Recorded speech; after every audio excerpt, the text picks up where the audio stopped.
always a pleasure to visit college campuses, and I really specifically appreciated this year's Islam Awareness theme because of the focus on getting to know the Muslim neighbor.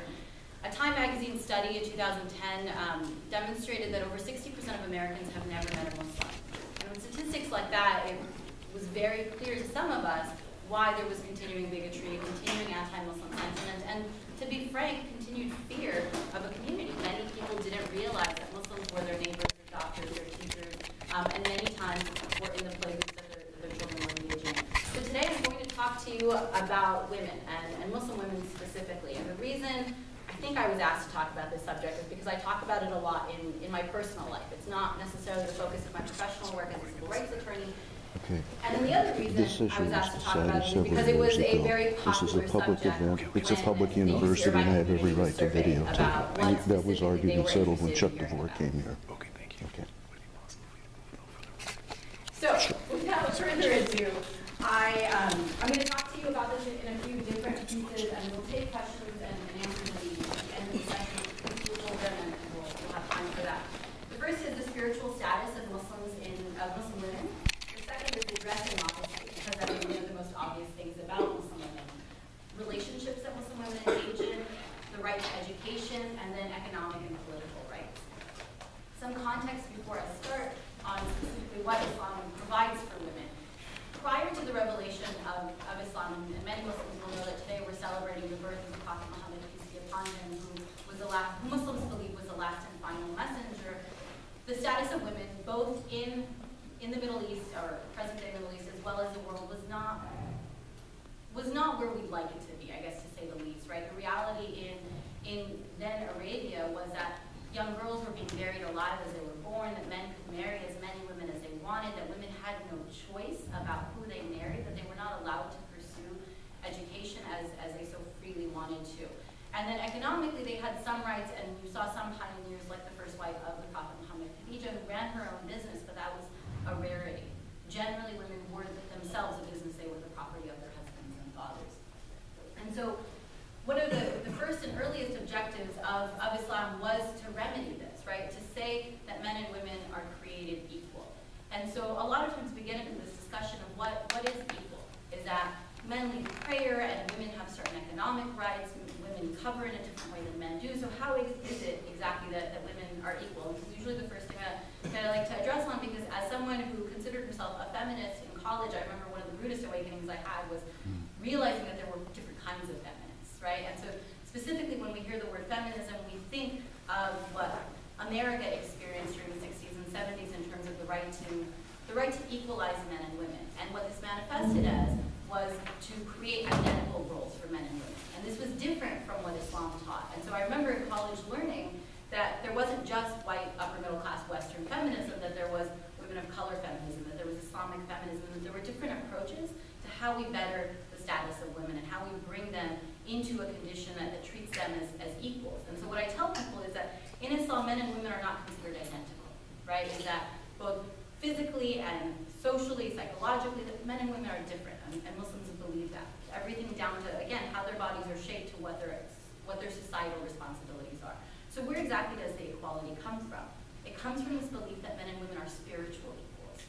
That God created us different with different responsibilities to each other and to society, but that he would evaluate us only in terms of our piety, right? So Muslim women believe that what God will look at is not, how much, what did I do at home, or was I, am I going to have less access to God because I'm a woman, but rather what he's going to look at is who was more pious, who told the truth, who fulfilled their worship duties, who took better care of their families, and who took better care of their communities. And so this idea that men and women are considered equal and complementary, though not identical, that they're created from the same essence, right? And so Adam and Eve were created one after the other together, not one as being superior to the other, as one over the other, but as one Eve was built as a companion to Adam, right? So complementary, that they had roles that fulfilled each other's roles. And so frequently when we talk about the story of when Adam and Eve were kicked out of heaven and the poisonous fruit from the forbidden tree,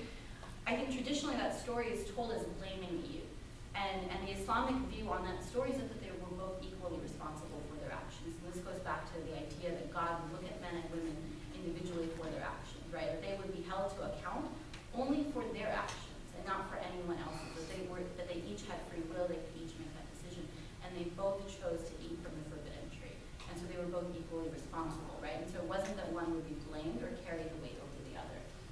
And so this idea of spiritual equals before God really comes down to, I'm not less before God because I'm a woman, or I don't have less access to him, or it's not that I can't do as much, right? And so we have different responsibilities that are placed on us by the religion, but in the end God looks at us as wholes, right? And gives us both equal chance to forgiveness.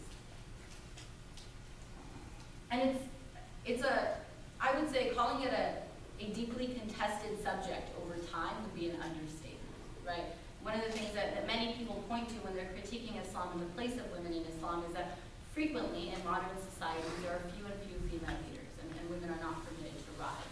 And so for us, when we're talking about Islam, and particularly for women who are talking about Islam, both inside our communities and outside our communities, I encourage people to always point to the scripture, to point to the religion, right?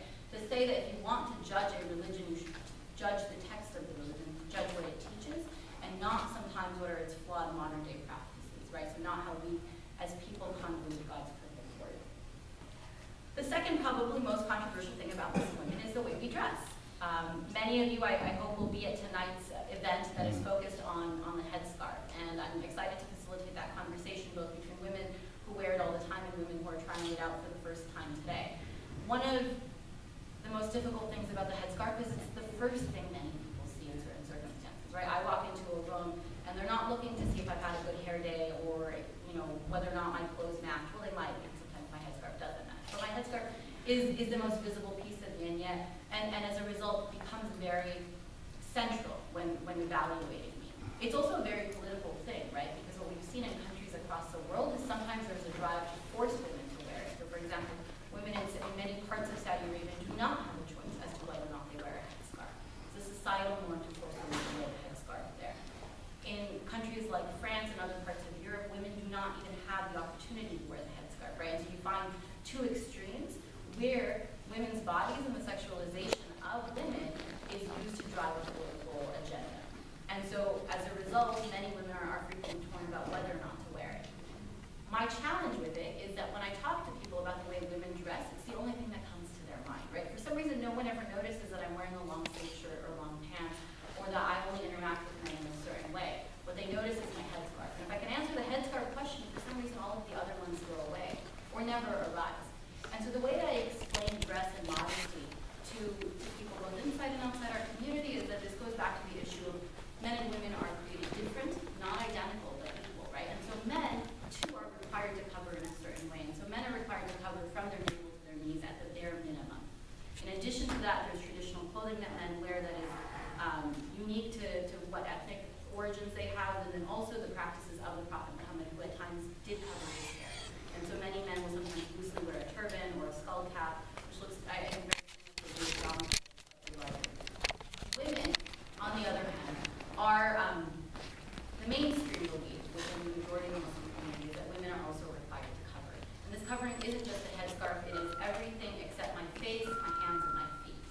Some women even cover their feet and their hands, some women and minorities cover their faces as well. And a lot of that is influenced by minority opinions within the Muslim community that people have a right to hold.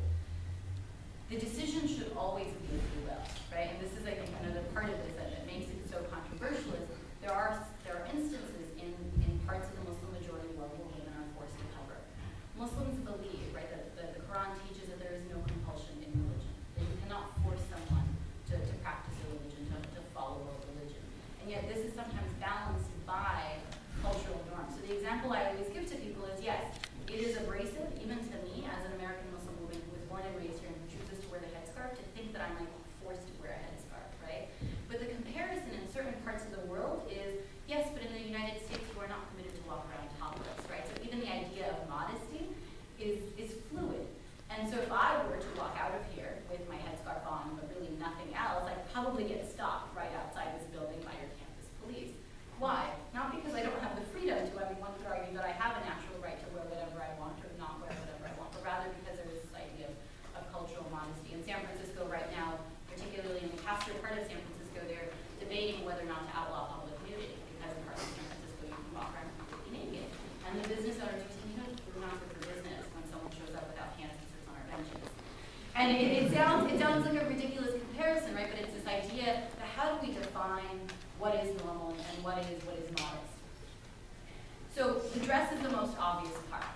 Generally speaking, Islam requires that a woman be permitted to choose how she dresses. There are different factors that influence this. A lot of times it is her family, it is her own religious practice, it is her economic situation, right? So we encounter many women, for example, who no longer wear the headscarf because they're afraid that they won't be able to get a job without it, or with it on, right? And that's happened in many cases in California and across the country. And others sometimes will acknowledge that they're required to and then choose to wear it later in life. And so it really does come down to an individual woman's choice. So I talked about sort of the outward clothing, right? But modesty isn't just clothing. It's believed that the Prophet Muhammad taught that one of the unique characteristics of his people, of his followers, would be modesty, right? And so modesty has multiple layers. It's not just the way we dress, it's also the way we interact with people. Both people of the other gender and the people within our own community. And so in terms of the other gender, some other specific requirements that apply both to men and women that are subtle and go unnoticed when we get distracted by the headscarf blinders is that men and women are not permitted to have physical contact outside of marriage, right? And so Muslims believe that prior to marriage, there is no physical contact permitted with non-relative males or non-relative females for males, right? And that generally things like premarital relationships are outside of the scope of modesty. Another piece of that is also just the way we carry ourselves. So this idea of not being arrogant, but rather being humble, being modest in both our academic achievements, our spiritual achievements, and the wealth that we are sometimes given, or not given, because we're college students and I work at a nonprofit, but the idea of wealth for those who exist. What's the purpose of all of this? The purpose of this is a couple of things. One, it's this idea that we should interact with each other with a level of dignity and mutual respect. That I should not be judged based on whether or not, I remember to shave my legs today, or whether or not, my outfit matches, or how skinny or how fat I am, but rather that I should be judged based on my intellect. Actually, take a step back. That used to be how I explained it, and I explained it that way for so long that it sort of still sticks. I believe that the reason we are commanded to dress modestly and to interact with each other modestly is simply because we are commanded to, right? And so when we talk about the practice of religion and the practice of faith, the first component is submission. And so it's this idea that I submit to God's order, that as a Muslim woman, I submit to God's order, that if God ordered that I dress in this way, I do that. That as a matter of faith, I submit to that. And the reason I put this first and foremost is because every other reason I give you can be responded to, or can be attacked, or there are holes in it, right? So I was just explaining to the woman in the front, I didn't get your name, but Diana. Diana. So I was just explaining to Diana that, for a long time growing up, it was like, oh yeah, the headscarf protects you from the sun, right? Because then you don't get skin cancer. It was like, yeah, but you're vitamin D deficient because you also don't get the sun, right? Or the headscarf and the way we dress modestly is because, we have to protect ourselves from men because men are so gross when they stare at women who are not, right? That's not cool. I have a partner, a brother, and a father, and they would all take offense to that, as I imagine would every other man in this room. Is that's simply not true. And so the reason that men and women dress modestly and interact with each other modestly is simply because God told them to. Many of the other things are perks that apply to some of us and don't apply to others depending on the circumstance. Just a quick verse from the Quran that explains this. It says, tell the believing men that they should lower their gaze and guard their modesty. That is pure for them. Indeed, God is aware of what they do, right? That even in the end, a person could cover, a person could dress modestly on the outside, and only God is familiar with their interactions. And this is true both for Muslim men and women who cover. Relationships. So one of the things that I opened with was the treatment of women in pre-Islam Arabia and how exactly women were treated. Women did not have a choice in terms of who they married. They did not have a choice in terms of whether or not they kept their last name or any of the wealth that they owned. And that's not something that was unique to pre-Islam Arabia. It's something that existed in the United States up until just the last century, right? This idea that we don't get to choose who we are and what we do with our lives, that someone else, our fathers, our husbands, our brothers, get to do that for us. And so my mom would always tell me as a child that, paradise lies at the feet of your mother. And so I would look under her feet, look under her feet, found it. I'm hoping it shows up at some point, but it's not literal, it's figurative. And the Prophet Muhammad taught that the relationship of a child with a mother is one of the most valued. Someone went to the Prophet and asked, who should I respect and treat with dignity? I'm paraphrasing the most, and he said your mother. And the person said, well, who next? And he said your mother. And he said, well, who next? And he said your mother. And he said, okay, well, then who next?